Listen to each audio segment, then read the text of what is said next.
வகையான விசேஷன், அதாவது அட்ஜெக்டிவ்ஸ், பெயர் உரிச்சொல். Page number 129. இப்போது பெயர் உரிச்சொல் அதாவது விசேஷன் அப்படின்னா என்ன அப்படின்னா, இப்போ ஒரு நவுன் இருக்குது, லடுக்கா அப்படின்றது ஒரு நவுன். இப்போ எக்ஸாம்பிளுக்கு சீதா அப்படின்றது வந்து ஒரு நவுன். அப்போது அவள் எப்படிப்பட்டவள், அவளுடைய விசேஷமான அவளுடைய அந்த தனிப்பட்ட இது என்ன அப்படின்னு சொல்கிறோம். சீதா அப்படின்றவ நல்ல பெண்ணா கெட்ட பெண்ணா, அவள் உயரமானவளா குட்டையானவளா அப்படின்னு குறிப்பிட்டு அவளை பற்றின ஒரு பர்டிகுலர் விஷயத்தை பற்றி குறிப்பிட்டு சொல்கிறோம். அதை வந்து விசேஷன் அப்படின்னு சொல்லுவாங்க. பெயர் உரிச்சொல், அந்த பெயரை பற்றின ஒரு விஷயத்தை சொல்லக்கூடியது பெயர் உரிச்சொல்.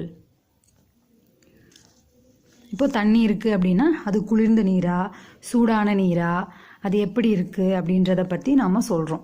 அதுதான், அதை பற்றி விளக்கி சொல்வது தான் வந்து விசேஷன், பெயர் உரிச்சொல்.